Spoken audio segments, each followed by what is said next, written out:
하나님 말씀 같이 보겠습니다. 베드로전서 3장 15절입니다. 베드로전서 3장 15절.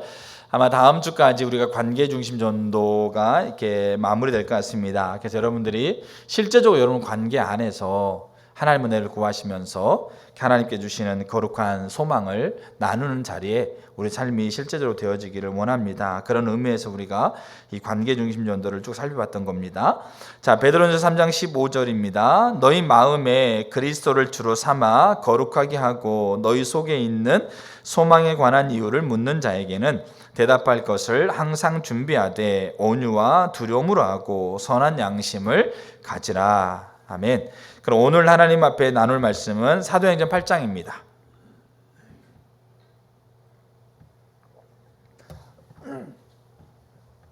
사도행전 8장 26절부터 36절까지 좀 길지만 제가 읽을 테니까 여러분 한번 보시면 되겠습니다. 주의 사자가 빌립에게 말하여 이르되 일어나서 남쪽으로 향하여 예루살렘에서 가사로 내려가는 길까지 가라 하니 그 길은 광야라. 일어나 가서 보니 에티오피아 사람 곧 에티오피아 여왕 간닥의 모든 국고를 맡은 관리인 네시가 예배하러 예루살렘에 왔다가 돌아가는데 수레를 타고 선지자 이사야의 글을 읽더라. 성령이 빌립더로 이르시되 이 수레로 가까이 나아가라 하시거늘 빌립이 달려가서 선지자 이사야의 글을 읽는 것을 듣고 말하되 읽는 것을 깨닫느냐 대답하되 지도해 주는 사람이 없으니 어찌 깨달을 수 있느냐 하고 빌립을 청하여 수레에 올라 같이 앉으라 하니라. 읽는 성경 구절은 이것이니 일렀으되 그가 도살자에게 가는 양과 같이 끌려갔고 털 깎는 자 앞에 있는 어린 양이 조용함과 같이 그의 입을 열지 아니하였도다. 그가 굴욕을 당했을 때 공정한 재판도 받지 못하였으니 누가 그의 세대를 말하리요. 그의 생명이 땅에서 빼앗김이로다 하였거늘 그 네시가 빌립에게 말하되 청컨대 내가 묻노니 선지자가 이 말한 것이 누구를 가리킴이냐 자기를 가리킴이냐 타인을 가리킴이냐. 빌립이 입을 열어 이 글에서 시작하여 예수를 가르쳐 복음을 전하니 길 가다가 물 있는 곳에 이르러 그 네시가 말하되 보라 물이 있으니 내가 침례를 받음에 무슨 거리낌이 있느냐. 아멘. 우리가 관계 중심 전도를 살펴가면서 베드로 사도가 얘기하고 있는 아시아에 흩어져 있는 그리스도인들에게 베드로 사도가 얘기하고 있는 그 흐름의 순서를 따라서 관계 중심 전도를 살펴갑니다. 그래서 이제 베드로는 이제 마지막 부분에서 뭐라고 얘기하냐면 너희 안에 있는 소망에 관해서 묻는 자들이 너희에게 다가올 때 너희는 대답할 말을 어떻게 준비하라? 항상 준비하라. 그리고 준비하되 온유와 두려움과 선한 양심을 가지며 살아 이렇게 얘기하고 있습니다. 그래서 우리는 요 베드로 사도의 권면을 통해서 이제 우리는 대답할 말을 준비해라 라고 하고 있는 것에 대한 이야기를 살펴갑니다. 그래서 이번 주와 다음 주까지 보려고 합니다. 그래서 우리가 베드로 사도는 이렇게 얘기하고 있지 않습니다. 너희 속에 있는 소망에 관해서 듣길 원하는 사람들이 항상 매 시간마다 매 초마다 매 분마다 너희에게 올 것이다. 그렇게 얘기하고 있습니까? 그렇게 얘기하고 있지 않습니다. 알겠죠? 근데 온다는 것은 사실입니다. 그래서 언제 올지 어떻게 올지는 모르지만 너희는 어떻게 하라는 얘기죠? 그것을 준비해라. 어떻게? 항상 준비해라. 뭘 대답할 말을 준비해라. 그럼 여기 우리가 잘 봐야 될 게 뭐냐면 대답할 말을 준비하되 온유와 두려움으로 하라라고 하고 있는 이 베드로의 권면 속에는 시제가 두 개로 나눠 있습니다. 시제가. 어떤 시제가 나뉘어 있냐면 대답할 말이 실제적으로 내게 왔을 때 내가 그들에게 말할 때 어떻게 하는 것에 대한 시제가 있고 그 두 번째는 뭐냐면 그들이 내게 다가오기 전에 내가 항상 준비하고 있어야 될 게 있고 이렇게 시제가 두 개로 나눕니다. 그래서 이 베드로 사도가 얘기하고 있는 대답할 말을 항상 준비하라고 하고 있는 요 말 속에 그럼 대답할 말을 준비하는 게 뭐냐? 여기 대답할 말이라고 쓰고 있는 베드로의 이야기는 그 당시에 그 말을 어떤 의미로 사용하고 있었냐면 공식적인 재판장 자리에 재판이 벌어지고 있는 법정에서 변호사, 검사가 이야기하고 있는 공식적인 답변, 공식적인 진술을 가리킬 때 이게 대답할 말인 겁니다. 그렇기 때문에 예를 들어서 여러분 보세요. 제가 변호사라고 한다면 그럼 변호사가 이제 어떤 사건을 이렇게 수임을 했어요. 사건을 맡아가지고 이제 법정에서 그 자기의 의뢰인을 변호합니다. 변호하기 위해서 이제 의뢰인이 뭔가 문제가 없다, 잘못이 없다, 이 의뢰인은 억울하다, 알겠죠? 이런 것들을 이제 변호하기 위해서 뭘 준비하겠습니까? 그 변호할 내용들을 다양하게 준비하겠죠. 증거들을 조사하고 그다음에 뭐 여러 가지 뭐 이렇게 준비해가지고 이만큼 드라마 보니까 막 이만큼 가지고 가기도 하지 않습니까? 그러니까 이만큼 준비합니다. 그러면 자, 이 변호사가 이 법정에 가서 이 대답할 말을 준비하고 있는 이 말에는 그러면 단순히 지금 증거를 갖고 있는 요것만 의미할까요? 아니면 그 안에 다양 복잡한 것이 준비되는 것이 있어야 될까요? 어떻게 생각하세요? 있겠죠. 우리가 드라마를 보게 되면 법정에 들어갈 때 변호사가 옷을 한번 딱 하면서 그래 한번 해보자. 나는 잘할 수 있어. 내가 가서 뭡니까? 이 준비했던 내용을 나는 잘할 수 있어. 나는 절대로 승리할 거야. 이런 식으로 뭐 한다든지, 알겠죠? 그렇게 마음을 준비한다든지 아니면 뭐 여러 가지 뭐 같이 뭐 이렇게 증인들을 준비한다든지, 그러니까 대답할 말을 준비하라고 하고 있는 이 말 속에는 단순히 그냥 제가 지금 이 설교 온 건데 이 원고 이렇게 준비해 가지고 가라 이걸 얘기하고 있는 게 아니고 이거를 포함해서 그 안에 전반적으로 가지고 있어야 될 여러 가지 내용들이 그 안에 들어가 있다는 얘기예요. 그래서 지난주에 살펴봤던 게 뭐냐면 그 대답하는 말을 준비하는 것 중에 하나가 뭐냐면 우리 안에는 장애물을 제거하셔야 돼요. 그래야지 장애물을 제거해야지 이제 준비가 된다는 얘기죠. 오늘 살펴볼 거는 뭐냐면 그러면 이제 그 실제로 우리에게 다가왔을 때 우리가 그들에게 말할 때 온유와 두려움과 선한 양심으로 해야 돼요. 근데 그 전에 그들이 다가오기 전에 우리가 항상 예비하고 준비하고 있어야 될 것이 베드로 사도가 얘기하고 있는 이 내용 속에 우리가 찾아가자는 얘기죠. 그리고 이것을 가장 잘 보여줄 수 있는 예가 사도행전 8장에 나와 있는 빌립이 에티오피아 내시를 만나고 있는 장면 속에서 우리는 세 가지 영역에서의 준비돼야 될 사항들을 만날 수 있다는 얘기죠. 좀 이해가 되시죠? 자, 그래서 우리가 준비는 중요합니까? 안 중요합니까? 자, 아들이 고3인데 수능을 앞두고 있어요. 근데 공부를 안 해. 그럼 뭐라고 그래요? 야, 네가 고3이어서 이제 좀 있으면 수능 칠 텐데 시험 뭘 해야 된다? 준비 좀 해라. 사업을 시작한다고 그래. 근데 아무것도 준비 안 해. 그럼 뭐라고 합니까? 네가 사업을 시작하려고 하는데 뭔가 좀 준비되지 않겠느냐. 자, 운동해. 내가 국가대표 되겠대. 이거 달리기 국가대표 되고 뭐 역도 국가대표 되고 뭐 되겠대. 근데 준비를 안 해. 그럼 뭐라고 그럽니까? 네가 운동을 해서 네가 뭐 축구를 하든 배구를 하든 농구를 하든 뭐를 하든 네가 운동한다고 그러면 네가 지금 뭐라도 준비하고 있어야 되지 않겠느냐. 그렇게 얘기하겠어 안 하겠어요? 당연히 얘기하겠죠. 왜요? 준비가 중요하니까. 준비가 안 되면 그들이 원하고 바라는 것이 안 이루어지잖아요. 이루어질 수 있는 가능성도 제로가 되는 거죠. 준비가 안 돼. 요행으로 되는 게 어디가 있어요? 준비를 해야지. 준비를 해도 될까 말까 하는 시대인데 그래서 세상도 뭘 중요하게 여긴 거죠? 준비를 중요하게 여겨요. 부모들이 자녀들에게 하는 얘기가 준비하라는 얘기를 내 입에 달고 산다는 얘기죠. 그러니까 세상에서도 준비를 중요시 여겨요. 근데 그 준비는 다 어디에 맞춰져 있겠어요? 너의 성공, 너의 명예, 네가 얻을 부와 인기와, 알겠죠? 이런 것에 네가 더 나은 삶을 살기 위한 것에 세상이 말하고는 준비에 초점이 맞춰져 있어요. 그러면 베드로 사도가 얘기하고 있는 너희가 준비해라라고 했을 때 준비가 굉장히 중요한데 우리는 이 하나님의 관점에서 이 준비가 중요하다는 걸 우리는 인식해야 돼요.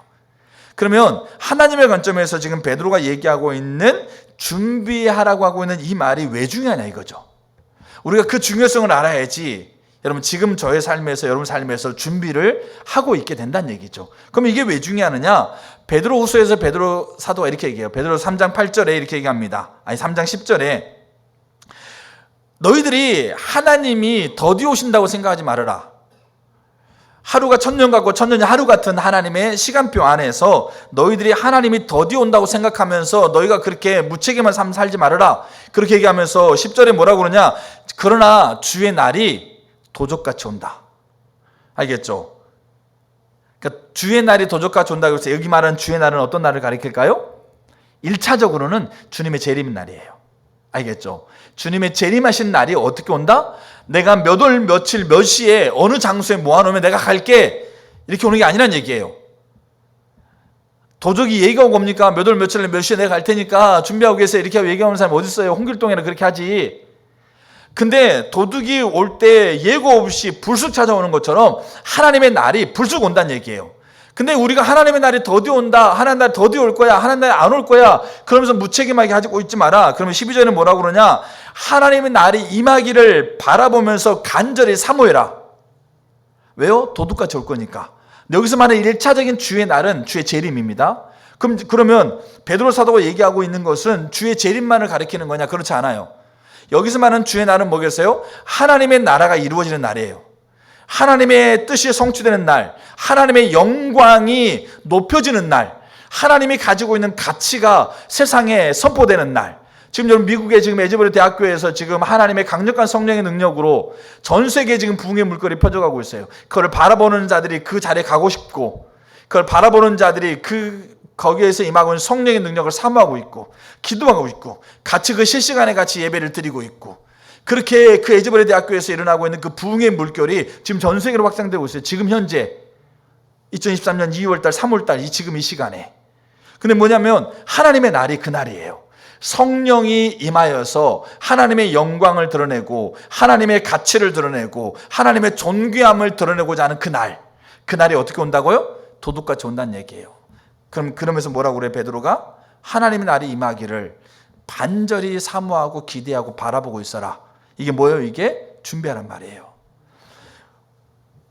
세상에서 말하는 준비는 그들의 부와 그들의 명성과 그들이 더 나은 삶을 누릴 거에 초점 맞춰주고 있단다면, 베드로 사도가 얘기하고 있는 준비는 그들의 더 나은 부와 더 나은 명예와 더 나은 유익의 삶을 위해서가 아니라 그것보다 훨씬 더 비교할 수 없는 가치에 하나님의 영광과 하나님의 존귀와 하나님의 가치가 드러나는 그곳에 그들을 세우는, 그들이 그 영광의 자리에 동참하고 그 하나님의 가치의 자리에 함께 있어서 하나님의 영광의 통로가 되어지고 하나님의 가치를 드러내고 하나님을 존중케 하는 일들을 드러내는 그 자리에 그들을 세우려고 하는 것 때문에 준비가 중요한 거예요.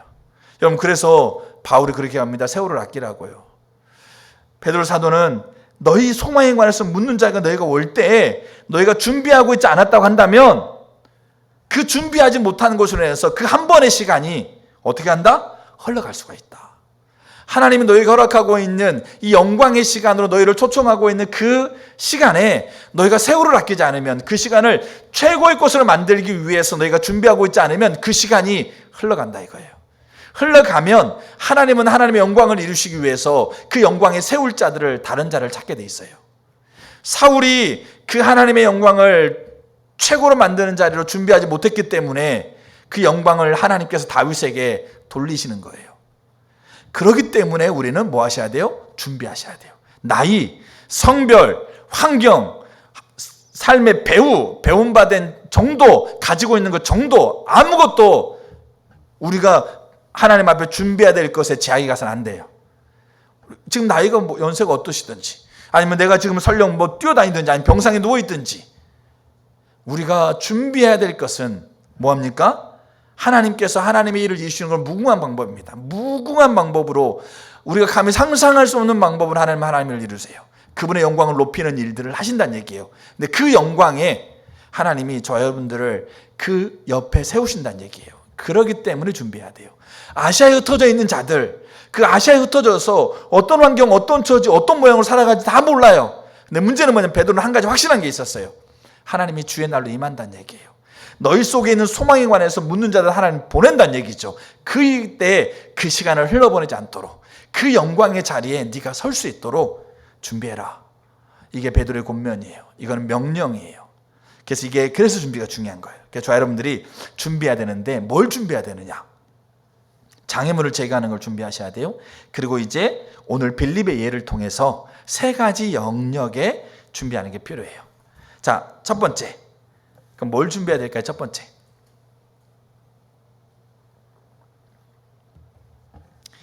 하나님을 사랑하는 걸 준비하셔야 돼요.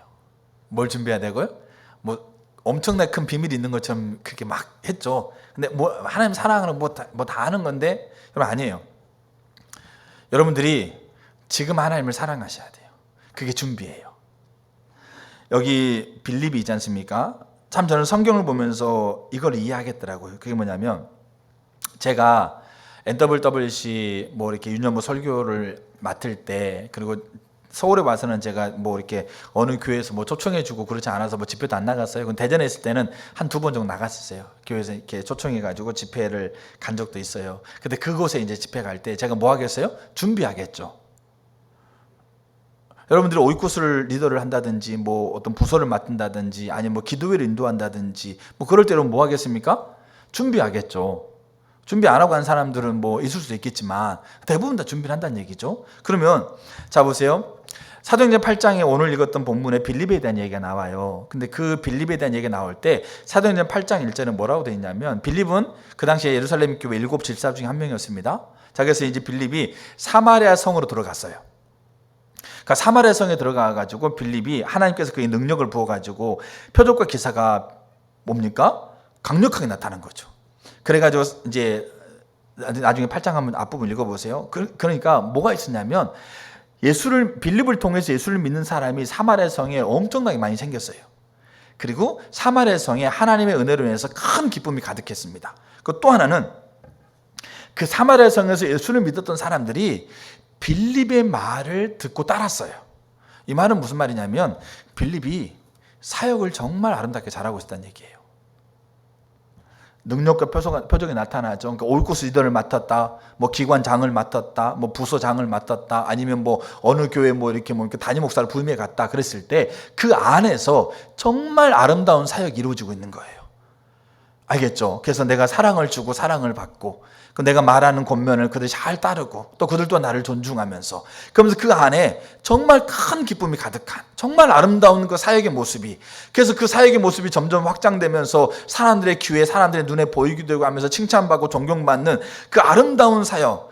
그래서 빌립의 말을 들었다는 얘기는 빌립이 자기가 생각을 얘기했다는 게 아니고 하나님의 관점으로 얘기했을 때 그들이 그 말대로 따르고 그런 아름다운 모습으로 사역이 잘 확장되고 있다는 얘기예요. 너무 아름답고 너무 귀하게 그렇게 되고 있는데, 그때 어느 날 오늘 읽었던 본문에 주의 사자가 빌립에게 나타나서 예루살렘에서 가사로 내려가는 곳까지 가라 이렇게 얘기를 해요. 근데 거기에 그 뒷구절에 26절 한번 띄워봐 주세요. 그 뒷구절에 뭐라 표현하냐면 그 길이 뭐라고요? 26절을 보게 되면 그 길이 광야라고 그래요. 광야. 여러분 보세요. 아름답게 사역이 잘 되고 행복한 곳에 있는데 그 곳에 있는 그 빌립을 하나님께서 다른 곳으로 보내요. 다른 곳으로 보낼 때 어떤 곳으로 보냅니까? 광야로 보내는 거예요. 아무것도 없는 곳으로. 사랑받고 사랑을 줄 수 있는 환경조차도 안 되는 곳으로 보내요. 그리고 그 보내는 곳 안에서 에디오피아 내시 여왕의 모든 국고를 맡고 있는 뭐 재무부 장관일 수도 있고 비서실장일 수도 있어요. 근데 쉽게 말해서 그 나라의 제2의 권력자의 그 행렬을 만나게 해요. 그렇게 만나게 하면서 이 주의 사자가 그 수레에 가까이 가라 그렇게 얘기합니다. 그래서 빌립이 그 수레를 향해서 돌진합니다. 뛰어갑니다. 여기 성경에 뭐라면 달려가다 돼 있어. 달려가다. 그러니까 수레를 향해서 돌진합니다. 여러분 이걸 보셔야 될 게 뭐냐면, 만약에요 빌립이 하나님을 사랑하지 않았다고 한다면 그가 아름답게 사역하고 있는 그 사역을 내려놓는 것이었을까요? 정말 힘들어. 정말 못 살겠어. 그렇게 하나님이 가라고 그러니까 아이고 다행이다 싶어가지고 짐 싸는 거 간단할 수 있어요. 근데 진짜 아름답게 사랑 주고 사랑받고 하나님의 사역이 놀랍게 확장되고 있고, 그리고 하나님의 뜻이 분명하게 보여서 그 일들이 너무나 분명하게 아름답게 확장되어 가고 있는 그 사마리아 성에서 하나님은 빌립을 꺼내셨어요. 그 빌립에게 가라고 그랬어요. 어디로? 광야로. 하나님을 사랑하지 않았다면, 하나님을 사랑한다는 말은 그거예요. 하나님이 자기의 전부가 되는 거예요. 하나님이 자기 유일한 목적이고 목표가 되는 거죠. 그 사랑하지 않았다고 한다면 빌립이 그거 내려놓고 광야로 가겠냐고요. 또 하나 잘 보세요.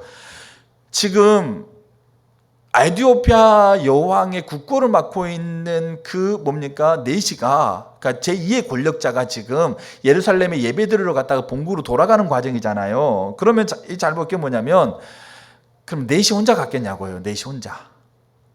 여왕이 내시가 예배드리러 간다고 그러니까 그래 자 갔다 와 그러면서 혼자 보냈겠냐고요.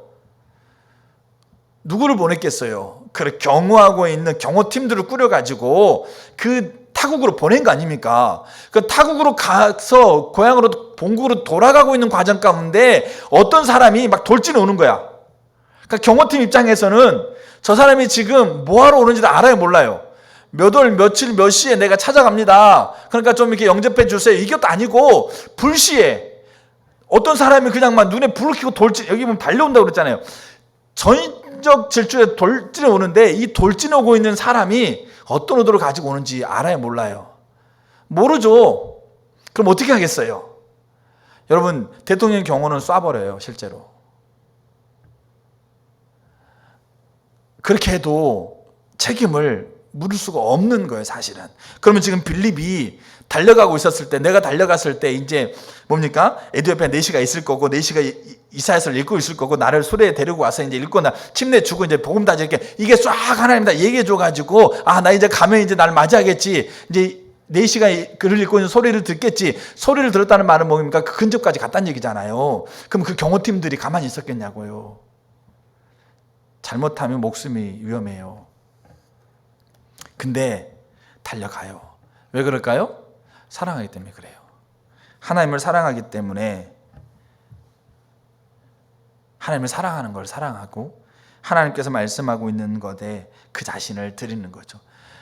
예수님 그렇게 얘기합니다. 너의 형제나 부모나 처자나 너를 미워하지 않으면 내 앞에 합당하지 않다. 이 말은 형제 자매 부모를 미워하라는 얘기가 아니고 하나님을 사랑하는 것과 그들을 사랑하는 것을 비교해 봤을 때 그들을 사랑하는 것이 미움으로 비춰준 만큼 하나님을 사랑하는 것이 하나님께 합당하다는 얘기죠. 하나님께 합당하다는 말은 하나님 앞에 선다는 얘기예요. 하나님과 함께 서는 자, 하나님의 옆에 서는 자, 주의 날에 그 주의 날 중심에 서는 자, 그들은 누군가 하나님을 사랑하는 자예요. 하나님을 자신의 전부로 여기는 자예요. 하나님을 자기의 모든 가치로 여기는 자예요. 그래서 우리가 베드로 사도가 얘기하고 있는 아시아에 흩어져 있는 그들이 어느 환경에 어떤 처지에 어떤 대우를 받고 있을지 몰라요. 그러나 베드로가 얘기하고 있는 대답하는 말을 준비하라는 것에는 너희들이 하나님을 사랑해라.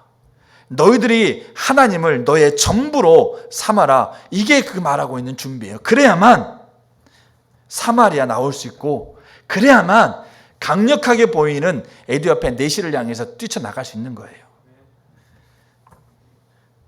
우리가 여종 목사님 설교하면서 그런 얘기 하더라고요. 치유건 전도건 섬김이건 그것이 무엇이든 간에 가장 먼저 되어야 할 것은 하나님께 대한 우리의 사랑이다. 하나님을 사랑하는 것에서부터 시작하지 않으면 그 어떤 것도 시작할 수 없다.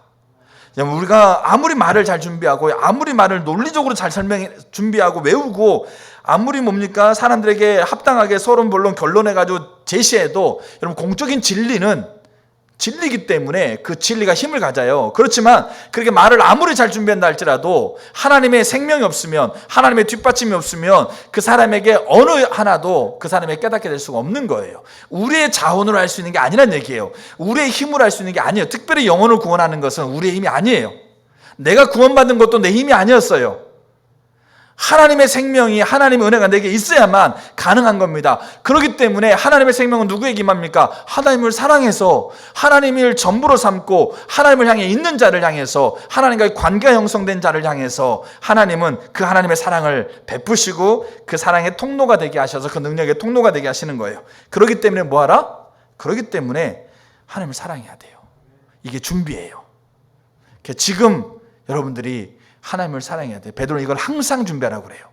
매 순간마다 우리 안에 하나님보다도 사랑하는 게 자녀이건 내 물질이건 내 명예이건 내 건강이건 어떤 것도 하나님을 사랑하는 자리를 대체해서는 안 돼요. 항상 그게 저 여러분이 준비해야 될 거예요. 주의 날에 그 가장 최고의 날을 만들기 위해서 준비해야 될 겁니다. 그게 빌립의 예를 통해서 또 베드로의 권면 속에서 볼 수 있는 부분입니다. 자, 두 번째, 첫째 하나님을 사랑하는 거예요. 두 번째 이제 준비돼야 될 것이 있어요. 그게 뭐냐면 마음의 자세를 무장하셔야 돼요. 마음의 자세를 무장한다. 제가 이거를 이제 말씀을 이제 빌립의 예를 성경을 보면서 이제 말씀을 준비하면서 여러 목사님들이 글을 읽었어요. 왜 우리는 전도를 못할까? 왜 원래 성도들은 전도를 못합니까? 이런 질문에 대한 답변들, 그 다음에 전도에 대한 책들, 전도가 가장 쉬워요. 뭐 이런 책들, 그런 책들과 목사님들 글들을 쭉 읽었어요. 근데 글들, 여러 글들을 읽으면서 그 안에 공통적으로 담겨져 있는 몇 가지 부분이 있었습니다. 이게 마음을 무장하는 거죠. 그러니까 빌립이 이 이야기 속에 빌립이 얼마나 그 삶 안에서 준비되었는가를, 그 마음 중심이 무장되었는가를 우리는 이 지금 나눌 내용을 보면 이러이러한 것들이 빌립의 마음 속에서 무장되었구나라는 걸 우리는 정말 볼 수 있는 거예요. 제가 집회를 나갈 때, 제가 어떤 자리를 섬길 때 저 또한 이렇게 마음을 무장하는 것을 한다는 얘기예요. 이게 우리가 해야 될 준비인 거죠. 자, 그래서 마음을 무장하는 준비가 6가지가 있는데 간단하게 제가 언급할게요. 첫째가 뭐냐면 믿음입니다. 믿음을 무장하는 거죠. 믿음. 그럼 믿음을 무장하는 것은 뭘 의미할까라는 것을 우리가 좀 이제 살펴볼 필요가 있어요. 특별히 관계중 전도와 관련해서 이게 베드로가 항상 대답할 말을 항상 준비하라 그렇게 얘기하지 않습니까? 그때 그 앞에 쓰고 있는 말이 뭐냐면 너희 소망에 관해서 묻는 자들에게 대답할 말을 준비하라 이렇게 얘기하고 있는 거죠. 그럼 우리는 뭘 믿어야 될까요? 뭘 믿어야 돼요? 베드로는 뭘 믿었어요? 아시아에 흩어져 있는 그리스도인들에게 베드로가 이 권면을 하면서 뭘 믿었겠어요? 너희들의 삶 속에 하나님이 너희 안에는 소망을 듣기로 한 사람을 반드시 붙이신다. 그건 믿으란 얘기예요. 누가 붙였다? 하나님이 내 관계 안으로 복음을 들어야 되고 복음의 생명을 알아야 될 영혼을 나의 관계 안으로 들여 보내신다라는 걸 믿으셔야 돼요. 왜 우리는 저 사람의 얘기도 안 해요. 저 왼수가, 저 인간이, 저 놈이, 아니면 저 땡땡이 왜 내 주변에서 알짱거리냐고, 왜 내 삶에서 저가 있어가지고 내 삶을 힘들게 하냐고 우리는 그런 얘기를 하지. 우리의 믿음이 하나님이 그 영혼이 복음을 들어야 되고 생명을 알아야 되고 생명을 하나님의 자녀로 살아가야 될 존재이기 때문에 내 안에 있는 소망을 듣기 위해서 내 관계 안으로 들여보냈다라고 하고 있는 이 분명한 확신이 우리 가운데 없어요. 그러니까 우리는 그들을 올바로 대할 수가 없는 거예요. 대답할 말을 말하기도 싫어. 여러분, 아내와 남편과 싸우게 되면 말하기 싫죠. 그게 우리가 가지고 있는 부분이에요. 그래서 복음을 듣기 원하거나 들어야 하는 사람들을 믿는 자들의 삶 속에 보내신다. 그래서 잘 보세요. 우리의 환경 가운데로 그 사람을 불러 들이신다. 알겠죠? 이게 가족이든지 이웃이든지 동료든지 이것에 대한 뭘 가져라? 믿음을 가지셔야 돼요. 이 빌립에게 이 믿음이 있는 거예요. 우리가 하나님이요 어떤 자리를 우리에게 맡길 때가 있어요. 제가 뭐 집회를 나간다든지 NWWC에 섬긴다든지 그랬을 때 제 안에 그 믿음이 있어야 돼요.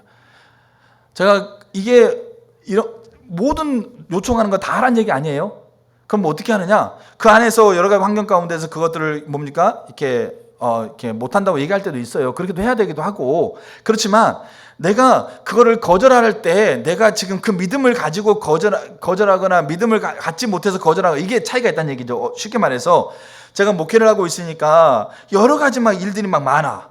근데 거기에다 플러스 알파로 어떤 거에 더해지면 이거 더 해야 돼? 이게 알겠죠? 이런 생각을 갖다 보면 이거 하는 게 힘들고 이거 하는 게 부담스럽고 이게 하는 게 거추장스러워. 알겠죠? 그러니까 이거를 못하겠습니다라고 고수해. 알겠죠? 그런 적도 제가 몇 번 있었어요. 근데 잘 보셔야 될 게 뭐냐면 무조건 다 요청을 수긍하는 얘기는 아니에요. 근데 우리가 하나님이 나를 지금 그 자리에 세우고 있는 거 아닌가? 내가 그 자리에 서 있었을 때 내 서 있는 그 관계 안으로 지금 하나님께서 만나게 하는 자들이 지금 그 복음을 들어야 되고 복음을 알아야 될 자들이 아닌가? 여러분, 그 믿음을 가지고 우리가 그것을 바라보고 있지 않고 있는 것이 준비하고 있지 못하다는 얘기예요. 그래서 우리는 믿음을 준비하셔야 돼요. 요게 마음을 무장하는 것 첫 번째고, 두 번째 마음을 무장하는 게 뭐냐면 상대방을 향한 하나님의 마음. 상대방을 향한 하나님의 마음을 우리가 무장해야 돼요. 제가 성경을 보면서 이런 생각을 했었어요. 우리가 잃어버린 양의 비유 아시죠? 예수님이 하셨던 100마리 양이 있는데 한 마리가 없어졌어. 그래가지고 99마리 양을 한 곳에 잘 모아놓고 한 마리 양을 찾으러 갑니다. 그래서 찾아가지고 데리고 왔죠. 자, 그때 여러분 성경을 잘 보면 그 양이 어떤 양인지는 표현해주고 있지 않아요. 성격이 좀 까칠했다, 아니면 자기 고집이 심해가지고 이 목자가 있는 곳이 아니고 자기 고집대로 그냥 살아가고 있는 양이다, 아니면 그냥 탐심이 심해가지고 여기 있는 것을 만족하지 않고 더 막 먹기 위해서 욕심부리며 뛰쳐갔던 양이다. 성격 개팍하다, 성격이 막 그냥 뭐 같다, 알겠죠? 그러면서 모양도 아주 그냥 비슷비슷하다, 뭐 아주 그냥 다른 애들보다도 색깔도 이상하다. 그렇게 그 양의 특색과 양의 성격과 양의 성품에 대해서 한마디도 언급하지 않아요. 뭐라고 얘기합니까? 그 양이라고 그래요. 양. 거기 무리 안에서 밖에 뛰어나갔으면 얼마나 성격이 개팍했겠어요. 근데 하나님은 그 양이라고 그래요. 그 말은 뭐냐면 무리 안에 있는 양이나 무리 밖에 있는 양이나 하나님 똑같이 양으로 본다는 얘기예요. 우리의 눈에, 제가 오늘 저기 뭡니까? 대전 내려갔다가 대전에 이제 그 NWS를 섬기려고 포도나무교회 갔는데, 그래서 중식하려고 갔는데 누구를 만났는데 깜짝 놀랐어요. 얘가 머리를 빨갛게 염색해서 왔는 거예요. 그게 성현이었어요, 성현이. 야, 너 왜 그렇게 됐어? 저는 머리가 빨가면 비행기 타고 날아다니는 소년인 줄 알았어요. 그러니까 중학교, 아마 고등학교 때인가 아마 그때 이제 NWS 온 거잖아요. 근데 머리를 빨갛게 염색하게 와가지고, 그때만 저 인식에는 머리가 빨가면 비행기 타고 다니는 애인 줄 알았다니까요. 너 왜 그래? 너 왜 이렇게 삶이 바뀌었어? 이러면서 제가 깜짝 놀라가지고 그렇게 했던 기억이 나. 근데 얘가 막 그 삶이 막 형편없어진 게 아니에요. 근데 제가 인식에 내 눈에 빨개 보이니까, 여러분 주변에 사람이 많은데 코에 구멍이 뚫려 있어. 알겠죠? 이 아이라인이 막 요만큼 올라가 있어. 팔찌가 막 그냥 막 주렁주렁 걸려. 그럼 막 표정도 막 그냥 짝다리 짚고 막 껌 씹고 있어. 그리고 아이씨 막 이러면서 막 이거 있어. 뭐 어쩌라고 이러면서 이러면 있어. 그럼 그게 우리 눈에 그게 양으로 보입니까? 이게 양이 아니고 완전 이게 퇴폐한 양이지. 이게 완전 이게 상종치 못할 양이지. 양도 아니고 뭣도 아니고 이게 지금 내가 만나면 나조차 그냥 이상해질 것 같아가지고 안 만나버리잖아요. 안 해버리잖아요. 근데 성경은 똑같이 양이라고 해요. 그게 얼마나 괴팍한지, 얼마나 욕심이 많은지, 얼마나 탐심이 많은지, 얼마나 고집이 셌는지, 얼마나 주변과 어울리지 못했는지, 여러분 그거 한마디 얘기하지 않고 있어요. 그냥 양이에요. 누가 볼 때? 하나님 볼 때 그냥 양이에요. 그 말은 무슨 말이겠어요? 그 관점을 가지라는 얘기예요. 그 마음을 우리가 무장하시라는 얘기예요. 어떤 목사님이 그렇게 얘기하시더라고요. 섬기다 보니까 목회자이든지 오이코스 리더든지 주일학교 교사든지 누구든지 어떤 종류의 섬김을 하든지 가장 중요한 것 하나는 하나님의 마음이다. 우리가 하나님의 마음을 가지면 나타나는 증상이 있는데 그 증상이 생명을 소중히 여긴다. 생명을 사랑한다. 하나님이 사랑하는 것들을 사랑한다. 그게 하나님을 사랑하는 것의 증상이에요. 그래서 우리는 상대방의 필요를 채울 때 이 일련의 모든 과정이 대답하는 말을 준비하는 거라 보시면 되는데, 상대방을 위한 하나님의 마음을 가지셔야 돼요. 하나님의 관점에서 우리 주변 가족과 이웃을 보는 것. 여러분 이게 뭐 하시라는 얘기죠? 이거를 알겠죠? 준비하시라는 얘기죠. 세 번째, 우리 마음을 무장하는 걸 준비하셔야 될 게 뭐냐면, 그러니까 이런 얘기들이 전도하는 그 글들 속에 다 들어있다 보시면 돼요. 그게 뭐냐면 자존심을 주께 맡겨놓는 겁니다. 자존심을 주께 맡겨놓는 거. 이 말이 무슨 의미인지 제가 좀 설명드릴게요. 이게 바울의 표현을 하면 주를 위해서 바보가 되는 것, 이겁니다. 자, 자존심을 주께 맡겨놓는다는 말이 뭐냐라고 하고 있는 것을, 여러분 다 자존심 있으세요, 없으세요? 자, 자존심 없다고 얘기하는 사람은 자존심이 센 사람 중에 하나 있을 수 있어요. 제가 좀 시간이 가더라도 제가 이제 그 뭡니까? 웃긴 얘기 하나 해드릴게요. 웃기고 슬픈 얘기인데, 제가 36살에 결혼했거든요. 선교회 제가 한 10년 다녔기 때문에 이제 막 여기저기 막 이게 설교도 시켜주고 그렇게 하는데 잘 안 되는 부분이 있었어요. 근데 그래서 이제 소문이 어떻게 났냐면, 김전 전사 눈이 높다. 이 눈이 높아가지고 사람을 이렇게 막 뭡니까 이렇게 뭐 한다 그랬을 때 제가 여러 번 들었어요. 그때마다 제가 하는 얘기 있어요. 목사님, 뭐 이렇게 뭐 전사님, 제 눈은 지금 지하 100층에 있습니다. 지하 100층에서 지금 제 눈을 굴러다닙니다. 눈이 높다고 하지 마세요. 근데 그래도 누가 소개시켜주면 만나가지고 그래도 지하 100층에 있어도요 지하 101층보다는 높더라고요. 그러니까 제가 가지고 있는 판단과 이걸 가지고 이렇게 보는 게 있더라고요. 그러니까 여러분 자존심 없다고 얘기하고 나 자존심 없어요. 아니요. 우리가 다 자존심이라는 걸 가지고 있어요. 근데 문제는 뭐냐면 이 자존심을 어디에서 찾느냐 이거죠. 어디에서. 여기 지금 자존심을 주님께 맡겨놔라고 하고 있는 이 이야기는 너희가 자존심 다 포기하라 이걸 얘기하고 있는 게 아니고 너희의 자존심을 찾을 대상을 주님에게로 가라 이런 얘기예요. 우리는 자존심을 어디서 찾냐면 세상에서 말하고 있는 그 영역에서 우리의 자존심을 찾아요. 그리고 상대방의 말과 상대방의 행동과 상대방이 나에게 대우해 주는 걸 통해서 나의 자존심을 찾으려고 그래요. 근데 상대방이 나에게 잘해줄 때도 있고 또 내가 잘해주지 못할 때도 있고 내가 상대방보다 더 많이 가질 때도 있고 못 가질 때도 있고 그러니까 일련의 이런 과정 가운데 더 많이 가지면 자존심이 좀 높아졌다가 덜 가지고 있으면 뭡니까? 자존심이 낮아졌다가 상대방이 나한테 잘해주면 자존심이 높아졌다가 상대방이 나한테 뭡니까? 돌아서 버리면 자존심이 낮아졌다가 이렇게 사는 게 세상이죠. 근데 그렇게 살다 보면 우리는 우리 자존심을 올바로 찾을 수가 없는 거예요. 우리가 나를 소망에 관해서 묻는 자에게 대답할 말을 준비할 때 우리 자존심을 하나님에게 찾아야 돼요. 바울이 그렇게 얘기합니다. 내가 고린도후서 4장 20절에 우리는 그리스도 때문에 어리석다. 우리는 그리스도 때문에 비천해진다. 알겠죠? 누구 때문에요? 그리스도 때문에 우리는 어리석고 비천해진다. 이 말은 내가 어리석고 내가 비천하고 내가 자존심이 바닥에 갇혀없는 존재야. 이걸 얘기하고 있는 게 아니에요. 그리스도 때문에 내가 어리석고 비천해져도 나는 내 자존심에 하나도 상처를 입지 않는다. 이 얘기하고 있는 거죠. 그러니까 나는 그리스도 때문에 비천해지는 자리에 어리석은 자리에 있다 할지라도 나는 그거를 포기할 수가 없다. 이 얘기하고 있는 거예요. 그럼 바울이 비천해지고 어리석고 이거는 어리석다 얘기하는 게 아니고 주변 사람이 어리석고 비천하다고 무시하고 조롱하고 이런 걸 다 얘기하고 있다고 보시면 돼요. 자존심이 꺾이고 자존심이 무너질 수 있고 자존심이 완전히 바닥에 처박을 수밖에 없는 그런 상황. 그 상황이 처해졌을 때 그때 바울이 내가 그리스도 때문에 그렇게 하고 있다고 한다면 나는 거꾸로지 않고 비천하지도 않고 뭡니까? 자존심이 바닥에 내려가지도 않아. 왜? 나는 내 자존심을 거기에 찾고 있지 않으니까. 너희들의 말에 내가 지금 처해 있는 환경에 내가 지금 자존심이 완전하게 바닥에 처할 수 있는 그 부끄러운 자리에 내 자존심의 근거를 갖고 있지 않으니까. 그럼 내 자존심의 근거를 나는 어디서 가지고 있느냐?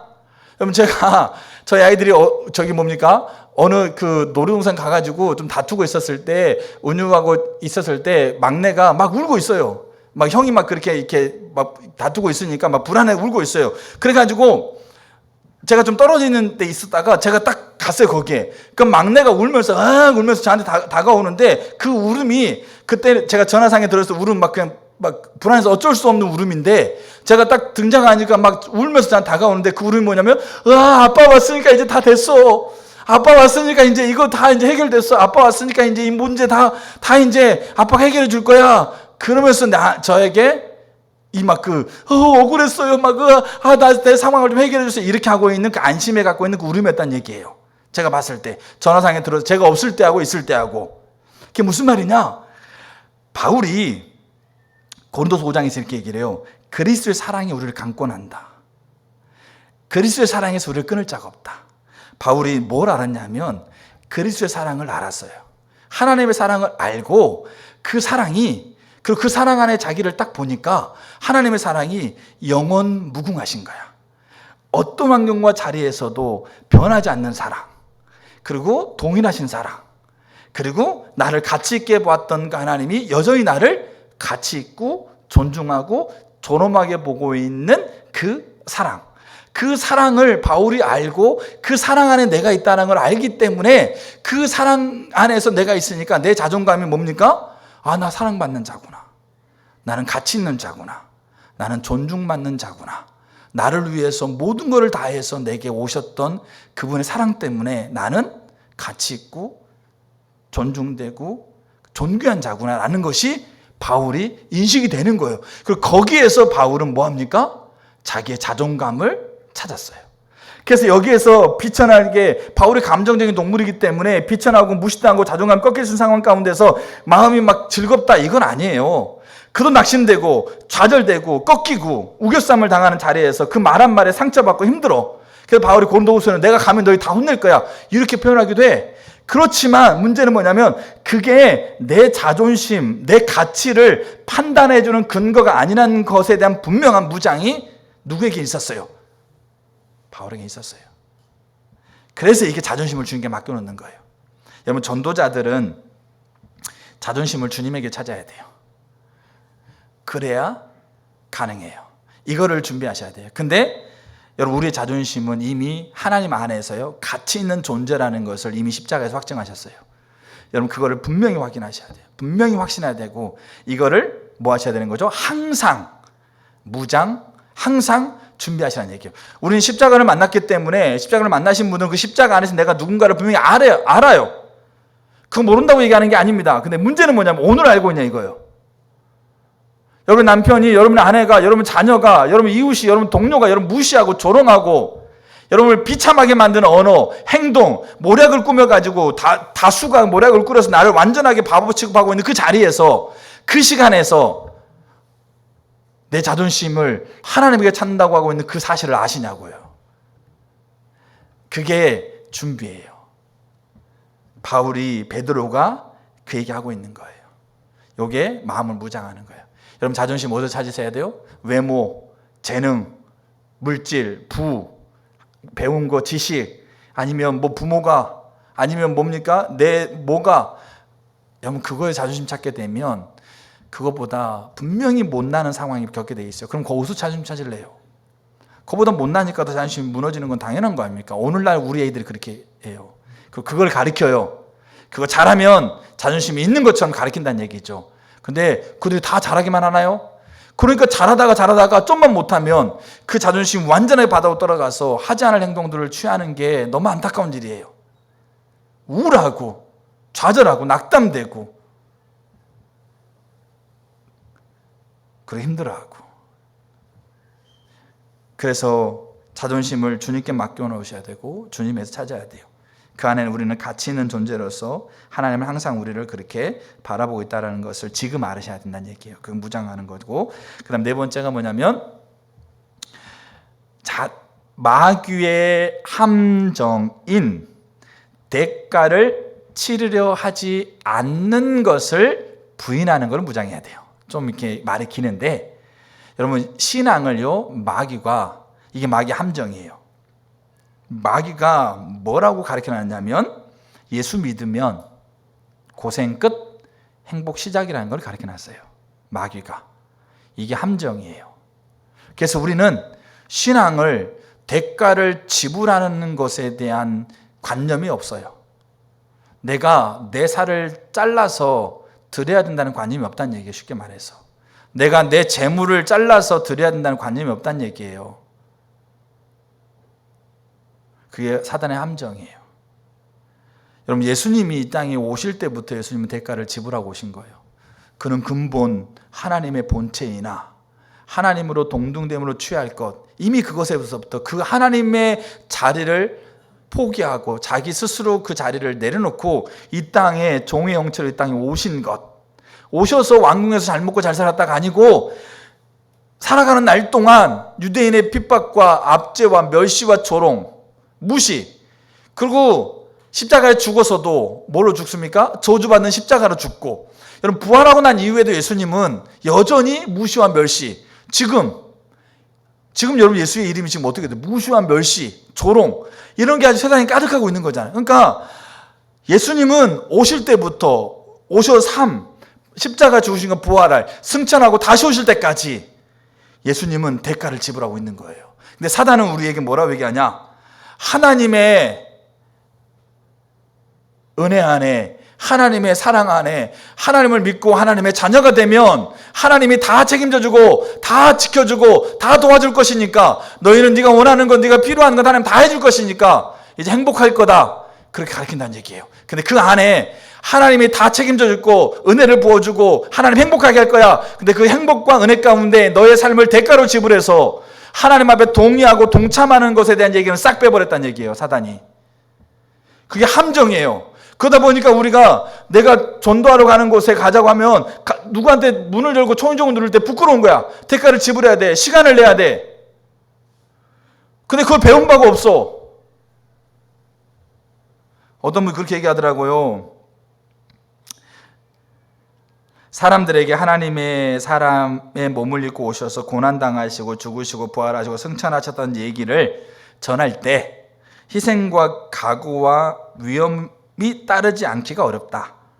그러나 바울은 세상에 있는 사람들에게 어리석게 보이는 방법으로 하나님이 우리를 구원하신다고 말한다. 우리의 메시지는 멸망할 자들에게는 결코 받아들여질 리가 없다. 그러면서 이렇게 얘기를 해요. 그들은 오히려 그들 콧구멍에 악취같이 여길 것이다. 서로 우리가 복음 전하러 가면 여러분 한번 당해보신 분 알아요. 마치 벌레 취급합니다. 바퀴벌레가 다가오는 것 같은 취급을 받아요. 근데 우리는 그거를 그 대가를 치러야 된다는 것을 배워본 적이 없어요. 그 대가를 치러야 된다는 것이 하나님의 자녀가 되는 삶의 중요한 요소라는 것을 나눠본 적이 없어요. 그게 사단의 함정이었어요. 그러다 보니까 우리가 순종해요. 우리가 한다니까요. 근데 뭐 합니까? 대가를 치르지 않는, 내가 할 수 있는 범위 안에서 내가 하는 거예요. 그렇게 해도 나는 괜찮을 수 있는 범위, 그렇게 해도 내가 감당할 수 있는 범위 안에서는 하는 거예요. 그건 뭐 세상 사람 다 해요. 근데 그 범위를, 그 선을 넘어서는 것에 대해서는 세상이나 우리나 똑같아요. 베드로가 그렇게 얘기하는 거죠. 너희가 대답할 말을 준비해라. 알겠죠? 근데 정작 대가를 치르게 되는 자리에 있으면 우리는 포기하기 십상이에요. 부담된다. 못하겠다. 알겠죠? 나 말고 다른 사람이 할 수도 있지 않느냐. 그러면서 내 환경이 어려운데 내가 거기까지 어떻게 해야 돼?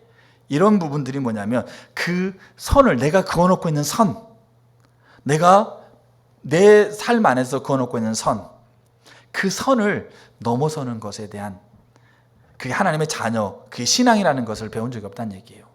근데 그게 마귀의 함정이라고요. 그래서 뭐 하신다고요? 마귀의 함정인 대가를 치르려 하지 않는 것을 부인하는 것을 무장하셔야 돼요. 그럼 뭐예요? 신앙보다? 신앙은 대가가 지불돼야 됩니다. 하나님의 길은 우리가 가고 있는 길과 달라서 하늘보리 땅보다 높은 같이 높은 길이기 때문에 우리의 생각으로 판단할 수 있는 게 아니고 대가를 지불해서 순종해야 갈 길이에요.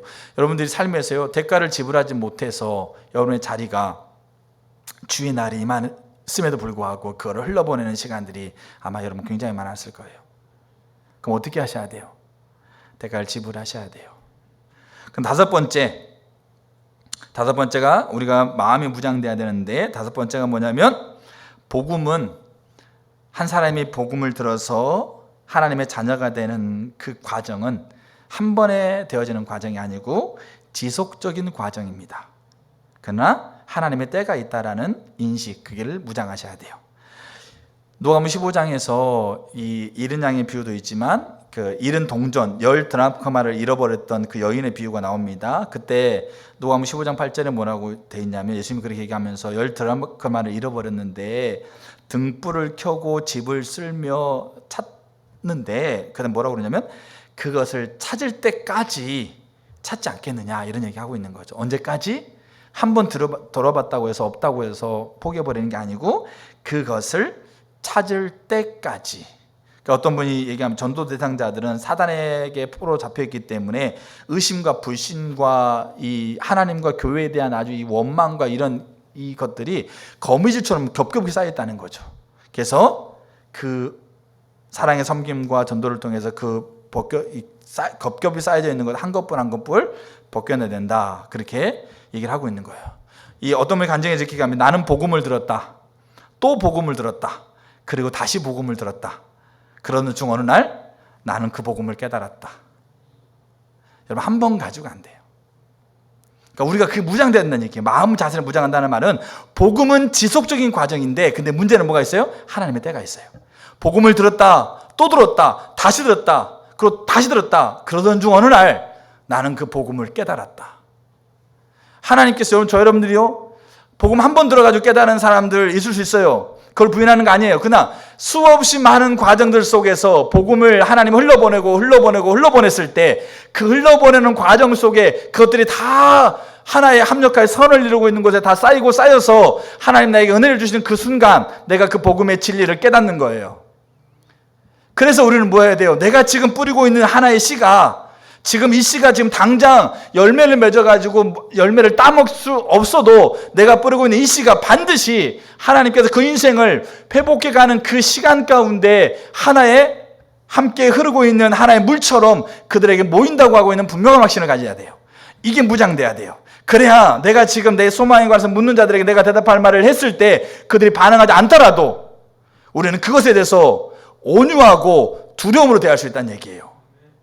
그렇지 않으면 내가 선하게 사랑을 섬기고 소망에 관해서 물어봐서 내가 대답했는데 오히려 더 무시하고 가. 그러면 아주 그냥 배반감 느끼죠. 배신감 느끼고 때로 원망하고 그 어디까지 갑니까? 하나님까지 가요. 근데 뭐 하셔야 돼요? 지속적인 과정이라는 얘기예요. 그리고 나를 통해서 이 사람이 그리스도를 영접하지 않아도 괜찮아요. 그래서 우리가 하나의 씨앗을 심는 거예요. 그러나 그거를 하기 위해서 우리의 마음이 복음이 지속적인 과정이라는 거. 그러나 반드시 하나님의 때가 있다라는 거. 하나님 저 삶이 하나님은 저 귀한 형제가 지속적인 과정이지만 하나님의 때가 있을 겁니다.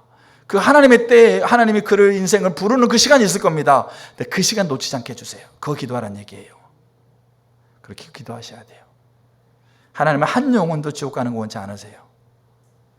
마지막 6번째가 뭐냐면 나는 이 땅에 사명자로 존재한다는 정체성입니다. 오사카 탐슨이 그 관계중임 전도에서 그렇게 얘기합니다. 당신은 어디 가든지 당신은 그리스도를 대변합니다. 사무실에서 당신은 그리스도를 위한 대사입니다. 교사이든 사업가든 뭡니까? 마트 사장님이든 당신은 그리스도의 대사입니다. 당신이 가는 모든 곳에서 당신은 그리스도의 인격을 대표합니다. 요한복음 2장 20장 21절 부활하신 예수님이 제자들에게 찾아왔어요. 예수께서 가라사대 평강이 있을지어다. 참 좋죠. 그 다음에 그렇게 그 뒤에 이 말을 꺼내세요. 아버지가 나를 보낸 것 같이 나도 너희를 보낸다. 고린도서 5장 20절 그러므로 우리가 그리스도를 대신하여 사신이 되어 하나님이 우리를 통하여 너희를 권면하신 것 같이 우리는 이 땅에 뭘로 존재하는 겁니까? 사명자로 존재합니다. 그리스도를 대변하는 대사로. 그게 우리의 정체성이에요. 그래서 바울이 디모데를 너무 사랑했거든요. 디모데를 너무 사랑하기 때문에 디모데에게 정말 존중해요. 같은 또 목회자이기도 하니까. 근데 바울이 디모데에게 이렇게 써요. 디모데 4장 11절에 엄히 명한다. 그러니까 이런 말 디모데 전후서에 잘 안 써요. 엄히 명한다. 그러면서 그 뒤에 뭘 명했을까요? 너는 말씀을 전파해라. 때를 얻든지 못 얻든지 항상 힘쓰라. 이게 바울이 디모데에게 하고 있는 엄히 명한 명령이에요. 그럼 왜 이걸 명령했을까요?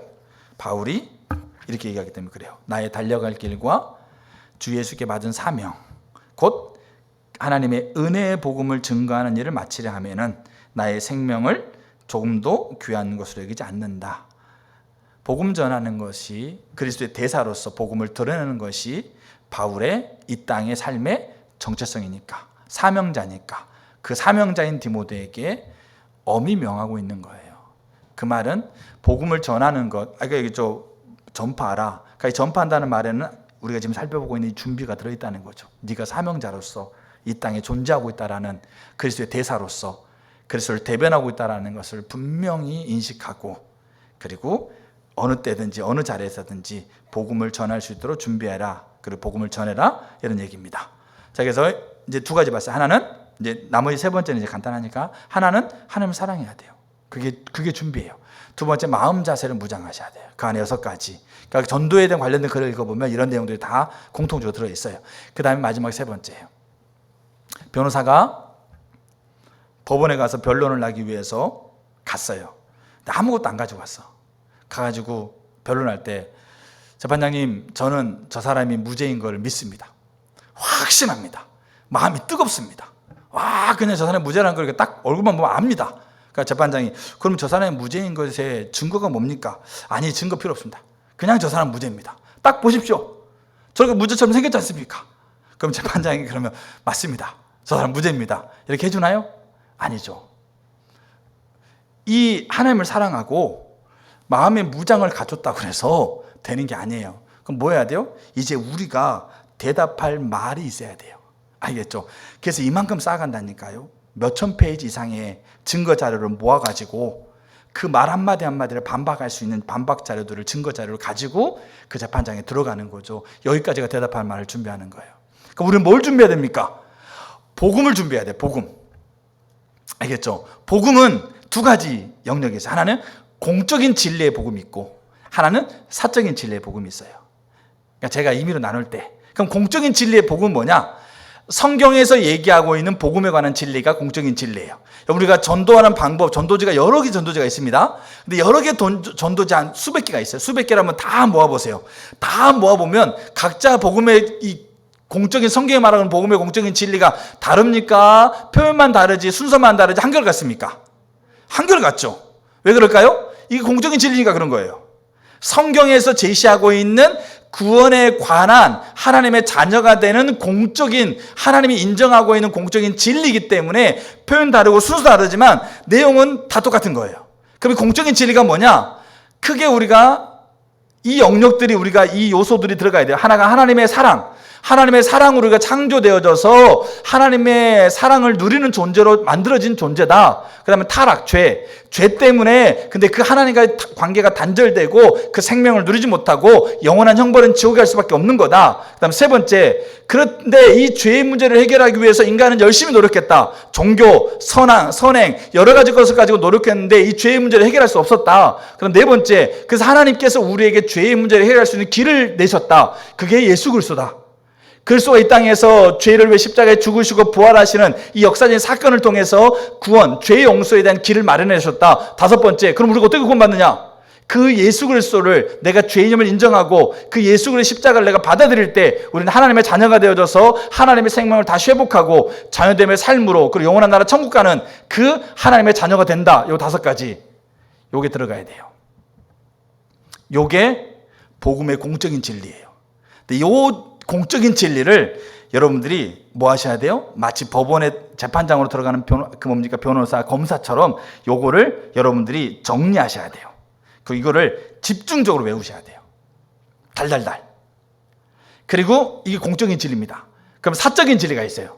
사적인 진리가 뭐냐면, 여러분, 우리가 이 구원에 관한 교리를 배우게 되면 마지막에 영접하는 기도를 하고 난 다음에 그 다음에 마지막에 뭘 쓰냐면, 당신이 구원받기 전과 구원받고 난 이후에 당신의 모습을 써보십시오. 그거 나와요. 아마 거의 대부분 아마 이 구원 교재는 그게 있어요. 그럼 이게 사적인 진리예요. 공적인 진리를 내가 만났을 때 나는 이렇게 바뀌었다. 나는 이렇게 살아간다. 그 진리를 만남으로 인해서 내 삶은, 내가 보고 있는 관점, 내 언어, 내 행동, 그 다음에 내 소망, 이렇게 내 복음이, 이 공적인 진리가 나에게 이렇게 내 삶을 이렇게 바꿨다. 이게 사적인 진리예요. 이것도 복음이에요. 그래서 잘 보세요. 그래서 우리는 이게 대답할 말이에요. 이 세 번째, 복음에 대한 진리에 대한 이해를 가져야 된다는 얘기예요. 그러면 공적인 진리를 쭉 적어요. 실제로 여러분 정리해서 적으셔야 돼요. 적고, 그리고 그 밑에 사적인 진리를 적어요. 내가 예수 믿고 내가 어떻게 바뀌었는데, 내 생각, 내 관점, 내가 살아가는 가치, 나는 불행하다 여겼는데 예수님의 사랑을 알고 나는 행복하셨어요. 나는 사랑받는 존재로 여겼어요. 간단하게 적어도 괜찮아요. 근데 왜냐하면 이게 사적이고 복음의 진리가 우리 가운데 실제가 되는 거니까 이걸 적어요. 여러 개 적을 필요 없어요. 왜냐하면 그리고 그거를 집중적으로 뭐 하셔야 돼요? 집중적으로 외우고 훈련하고 하셔야 돼요. 요게 복음에 대한 진리, 복음에 대한 이해예요. 이게 베드로가 얘기하고 있는 대답할 말의 준비의 마지막 부분이에요. 그리고 그 대답할 말 속에는 또 하나 들어가 있는 게 공적인 진리와 사적인 진리에 대해서 준비하셔야 돼요. 그 또 하나가 있는 게 그거예요. 여러분 주변에서, 저도 마찬가지인데 제 친구들이, 예수 안 믿는 친구들이 있었을 때 그 친구들이 저한테 다가왔을 때 저한테 하는 질문이요, 교회에 대해서 긍정적인 질문을 안 해. 여러분, 교회가 뭐 절이라든지 뭐 천주교 다 뭐 이렇게 그 사회봉사하고 있지만 교회가요 대한민국 사회에서 봉사를 제일 많이 합니다. 근데 그걸 알려지지 않아서 그런 거예요. 근데 그런 긍정적인 얘기들은 그냥 물어보도 안 하고 관심도 없어. 근데 부정적인 얘기들, 그리고 부정적인 얘기를 듣고 보고, 그리고 부정적인 이야기들을 또 검색해 찾아. 그래가지고 그 부정적인 얘기를 가지고 내게 와. 그래서 그 부정적이고 성경에서 애매하고 뭐 이렇게 막 성경이 틀리다고 하니 그런 내용을 가지고 나한테 질문해. 그럼 나는 뭡니까? 그걸 다 대답하지 못할 때도 있어. 여러분, 그래서 우리가 대답할 말을 준비하라고 하고 있는 것은 공적인 진리와 사적인 진리를 가지고 있을 뿐만 아니라 그 상황 속에서 질문해 오고 있는 질문들에 대해서 내가 답변할 수 있도록, 그러니까 모든 내용을 답변하지 못해요. 왜? 우리가 삼위일체에 대한 이야기를 우리는 성경에서 삼위일체 단어가 없고 삼위일체를 어떤 내용으로 설명할지 우리 잘 몰라. 근데 삼위일체는 우리는 분명히 인식하잖아요. 믿잖아요. 왜? 하나님을 만나니까 삼위일체가 분명히 우리 가운데 인식되어지니까 그걸 어떻게 설명해? 그러니까 논리적으로 설명하지 못할 수 있어. 논리적으로 설명 못한다고 해서 나는 구원받지 못한 것도 아니고 나는 하나님의 사랑 못 받는 것도 아니에요. 논리적으로 설명하지 못해서 저 사람이 나한테 나를 비운다고 해서 내가 하등 비참해지는 것도 아니야. 모르는 거 모른다고 얘기하면 돼. 나 그거 잘 모르겠다. 나 더 배워야 된다. 그리고 쉽게 인정하면 돼. 근데 모르는데 아는 것처럼 얘기해서 이상한 거 가르치면 안 된다는 얘기예요. 우리는 모르는데 아는 것처럼 이상한 건 얘기를 해. 근데 그게 나중에 베드로가 얘기하고 선한 양심과 연결되는 거예요. 나도 모르는데 아는 것처럼 얘기하는 게 그 양심에 걸리는 거지. 자, 근데 그 말은 이게 무슨 말이냐고 한다면 그렇게 질문에 오는 거 다 답변할 것들은 막 그냥 이렇게 준비하라 이런 얘기 아니고 우리가 성경적인 원리 안에서 그것들을 답변할 수 있도록 우리가 뭐 하셔야 된다는 거죠? 배워야 된다는 얘기예요. 그거를 말씀드리고 싶은 거죠. 그러니까 배우는 자리에 더 계셔야 돼요. 그러니까 성경적인 원리, 성경적인 성경 말씀을 배우고 성경적인 원리를 배우고 있는, 특별히 올바른 가치에서, 올바른 관점에서의 성경적인 원리를 배우고 있는 그곳에 우리의 삶을 지속적으로 둬야 된다는 얘기죠. 그러면 그 원리가 우리 가운데 더 이해가 되어지고 그 원리를 나누면서 이야기하고 있는 성경 구절 내용들, 구절에 이런 의미구나, 이런 뜻을 가지고 있구나, 이런 것들이 우리 가운데 계속 우리 가운데 습득되어지고 지식으로 남게 되어지고 그 원리 하나님을 만나게 되어지고, 이런 일련의 과정들이 우리가 부정적인 것들에 대해서 우리가 답변을 왔을 때, 그 구절에 대해서 우리가 부정적인 내용의 구절이 있을 때, 구절 가지고 답변을 왔을 때, 물어왔을 때, 우리가 그 구절에 대해서 우리가 알고 있는 부분이면 그 답변을 된다는 얘기죠. 근데 그 성경적인 원리를 배우는 자리에 우리가 우리 자신을 두지 않으면 복음에 관한 교리, 복음에 관한 지식만 우리가 드립다 외워가지고 아무리 얘기한다고 해도 그들이 가지고 오고 있는 그들의 궁금증들, 호기심들, 그 도저히 이해가 안 되고 있는 것들, 그것에 대해서 성경적인 원리로 그들에게 대답해 줄 수가 없다는 얘기예요. 그러니까 그 원리를 배워야 된다. 베드로가 얘기하고 있는 그거예요. 부지런히 배우라 이거죠. 부지런히 배우는 자리에 있으라. 아시아에 흩어져 있는 그리스도인들에게 세상의 학문과 세상의 뭡니까? 그것들을 쫓아가면서 그것들을 막 추구하고 있지 말고 부지런히 뭘 배워라? 성경 배워라. 여러분, 어느 때부터인가 우리가 하나님 말씀 배우는 자리를 등한시해요. 하나님 말씀 묵상하는 거 등한시합니다. 어느 때부터인가. 그러면 우리의 삶이 대답할 말을 준비하고 있지 않아서 우리의 삶에 하나님께서 우리의 관계 안으로 보내주고 복음을 들어야 되고 복음을 들을 필요가 있는 영혼들을 보내와도 우리는 그 영혼들을 그 한순간에 우리가 놓쳐버릴 수가 있는 삶을 살게 되는 거죠. 준비하셔야 돼요. 이게 베드로가 얘기하고 있는 대답할 말을 준비하라는 것의 세 가지: 사랑, 마음 무장하고 복음의 진리를 준비하는 것이라고 봅니다. 그래서 저와 여러분들이 이렇게 하나님 앞에 준비됐으면 좋겠어요. 언제부터 하셔야 돼요? 지금부터 하셔야 돼요. 부지런히 하나님 사랑하셔야 되고, 부지런히 마음을 무장하시고요, 부지런히 배우는 자리에 가세요. 그래서 교회에서 배우려고 하고 있는 성경적인 프로그램이 있으면 부지런히 참여하세요. 그게 내게 유익이 없고 내가 좀 하찮게 보여도 그 자리에 계세요. 없는 것보다 있는 것이 그 인생에게 몇 배 비교할 수 없는 가치를 누리게 만듭니다. 판단하면서 그렇게 우리가 그 자리를 벗어나게 되면 그 시간에 하나님이 하셔야 될 일을 하나도 못 누리는 거죠. 그러면요, 좀 있으면 금방 신앙은 표가 나게 돼 있어요. 배우는 자가 배우지 못한 자는 금방 표가 나게 돼 있어요. 왜? 성경 원리를 아는 만큼 그 하나님을 만났을 때 그 하나님이 누군지를 볼 수 있거든요. 그리고 그 하나님 누군지를 아는 만큼 그 하나님을 향해서 갈 수 있거든요. 그렇죠? 그게 그래서 교리적인 지식이 중요한 거예요. 그래서 등한시해서는 안 되는 거. 우리가 하나님 음성 듣고 뭐 이렇게 이런 거 뭐 이렇게 강조하다 보니까 교리적인 지식, 뭐 관한 지식을 무시할 수 있는데 여러분 그거 아니에요. 어느 누구보다 철저하게 관한 지식은 무장돼야 돼요. 올바른 관점에서의 지식으로. 이 시대에는 더 그런 지식이 요구되고 있어요. 그래서 저 여러분들 가운데 오늘은 베드로 사도가 얘기했던 대답할 말을 준비해라에서 지난주에는 장애물 제거하는 거고요. 이번 주에는 요게 실제적으로 이제 소망에 관해서 묻는 자 오기 전에 우리가 준비해야 될 세 가지 영역에 대한 이야기를 했고, 다음 주에는 이제 그 대답할 말을 했을 때 그때 어떤 이 세 가지 요소들에 대한 부분들을 살펴보면 될 것 같습니다. 우리 이렇게 찬양팀 나오셔서 좀 반주해 주시고 좀 하나님 앞에 각자가 좀 머무셨으면 좋겠습니다.